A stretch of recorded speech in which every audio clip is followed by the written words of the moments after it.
দুপুরবেলা রান্না করবো ভাত মাছ, হঠাৎ করে মেয়ে বলতেছে না ভাত মাছ খাবে না, তাকে গরুর মাংস ভুনা খিচুড়ি রান্না করে দিতে হবে। তো আর কি আর করবো, ঝটপট করে ফ্রিজ থেকে গরুর মাংস বের করে তারপর কোনো রকম এটাকে ছাড়িয়ে এই যে দেখো হাতে এখন ম্যারিনেশন করে নিতে আসি।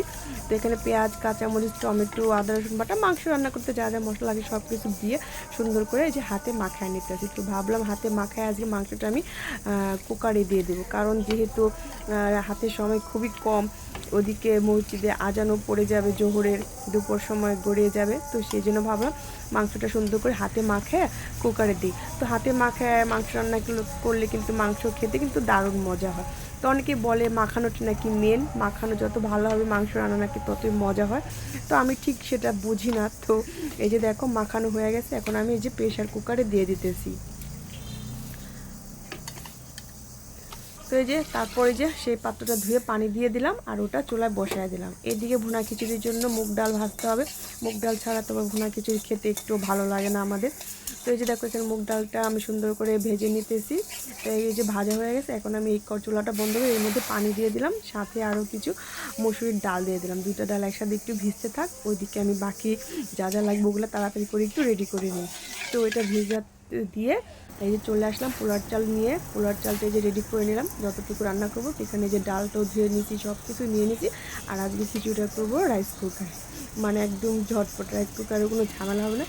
আর এদিকে আমি রান্না করবো, তো মেয়ে এসে আমাকে আবার বলতেছি আম্মু দাও তোমাকে আমি একটু হেল্প করে দিই, তুমি এক হাতে ভিডিও করবে, এক হাতে তুমি রান্না করবে, তাহলে তুমি মানে আমি ক্যামেরাটা ধরি, তুমি দাও, নতুবা আমি সব কিছু করে দিচ্ছি, তুমি ক্যামেরাটা ধরে যা যা লাগে সব কিছু দিয়ে দাও। তো যেই কাজ সেই কথা, মা মেয়ে দুজনে কাজ করতে দিয়ে আজকে কত বড় যে একটা ভুল করে ফেলেছি, মানে কি বলবো, পরেই তোমাদের সাথে শেয়ার করতেছি কি ভুলটা করলাম। মানে তাড়াহুড়া করতেছে একদিকে, ওদিকে মেয়ে এসেও বলতে মানে একটু এলোমেলো করে দিয়েছে সব কিছু আমার। তো ওইদিকে সেই জন্য আমার ভুলটা হয়ে গেছে। তো যে দেখো এখানে সুন্দর করে সব কিছু মশলা টশলা সব কিছু ভেজে নিলাম, দেখতে তো পেলে কীভাবে।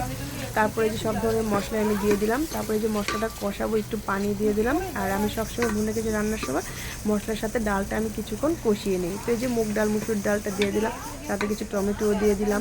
তো এই যে সব কিছু সুন্দরভাবে এখন কষিয়ে নেব। আর এইদিকে যে দেখো এই যে গরুর মাংস যে বসাইছে, 3টা সিটি দিয়ে দিছে।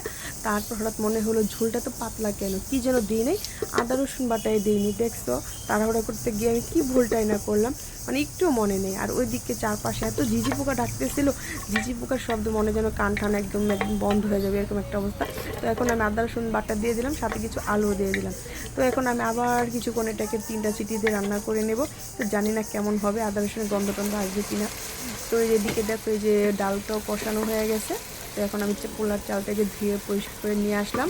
তো এই যে পোলার চালটা এখন আমি দিয়ে দিলাম।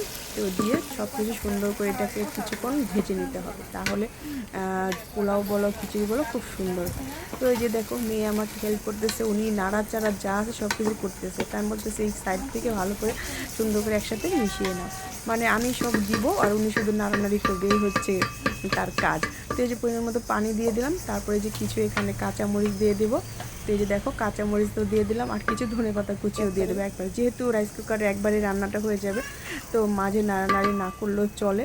তো আর যদি তোমার ইচ্ছা হয় একটা মাঝে নাড়া দিলেও হয়। তো সব কিছু মেশানো কমপ্লিট, এখন এটাকে যে ঢাকনা দিয়ে ঢেকে দেওয়া হবে। তো মেয়ে কিন্তু আজকে মানে রান্নাটা করতেছে, আমি শুধু উপকরণগুলো সব মিলিয়ে দিচ্ছি। তো এই তো এখন ঢাকনা দিয়ে ঢেকে এটাকে মানে বসায় রাখা হবে দমে, তারপর হয়ে গেলে তো বোঝায়। এই তো এই যে ঢাকনা দিয়ে দিল। তো চলো কিছুক্ষণ অপেক্ষা করি। আর এই যে দেখো ফাইনালি খিচুড়িটা কিন্তু হয়ে গেছে। তো আমি যেরকমটা চাইছি ঠিক সেরকমটাই হয়েছে, মানে একটু ভেজা ভেজা টাইপের যে ভুনা খিচুড়িটা হয় ঠিক সেরকমটাই হয়েছে, একদম ঝরঝরে না, আমাদের বাসায় কেউ পছন্দ করে না। তো এই যে এখন আমি উপর দিয়ে ঘি ছড়িয়ে দিলাম, দিয়ে এটাকে দমে এভাবে বসিয়ে রাখবো, আর নাড়াচাড়া করবো না, জাস্ট শুধু খাওয়ার সময় এটাকে নিয়ে নেব। আর ওদিকে দেখি গরুর মাংসটা কি হলো। এই যে দেখো মাশাআল্লাহ, গরুর মাংসের কালারটা যেমন সুন্দর হয়েছে, গ্রানটাও খুব সুন্দর হয়েছে। তো আমি একটা যে কুকার থেকে অন্য একটা পাত্রে ঢেলে নিলাম। তো এই যে দেখো অনেকটাই সুন্দর হয়েছে। আমি তো ভাবছিলাম যে কী জানি হয়তো কোনো আদা রসুনের গন্ধ টন্ধ আসতে পারে, কিন্তু না, এত মজা হয়েছে। আর ঝোলটাও দেখো কি গাঢ় ঘন হয়েছে। এই ঝোলটা দিয়ে পোলাও বলো, সাদা ভাত বলো, রুটি বলো, সব কিছু দিয়ে খেতে কিন্তু ভালো লাগে। চিতই পিঠা বলো, রুটি পিঠা বলো, সব কিছুর সাথে কিন্তু খেতে বেশ ভালো লাগে। আর এই যে দেখো ফাইনালি আমরা টেবিলে চলে আসছি খাওয়ার জন্য।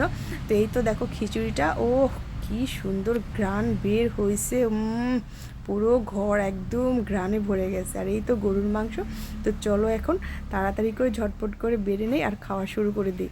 আমার তো মানে ঘ্রাণ শুনে মনে হয় যেন পেট ভরে যাবে। তো এই যে দেখো গরুর মাংস নিয়ে নিয়েছি, খিচুড়ি নিয়ে নিয়েছি, সাথে আলুও নিয়ে নিয়েছি। আর তো খেয়ে দেখি কেমন। হ্যালো, বিসমিল্লাহির রহমানির রহিম। সবাই কিন্তু খাওয়া শুরু করে দিয়েছে, আলহামদুলিল্লাহ অনেক অনেক মজা হয়েছে। তো তোমাদের আমাদের মা মেয়ের ভিডিও কেমন লাগলো কমেন্ট করে জানাবা।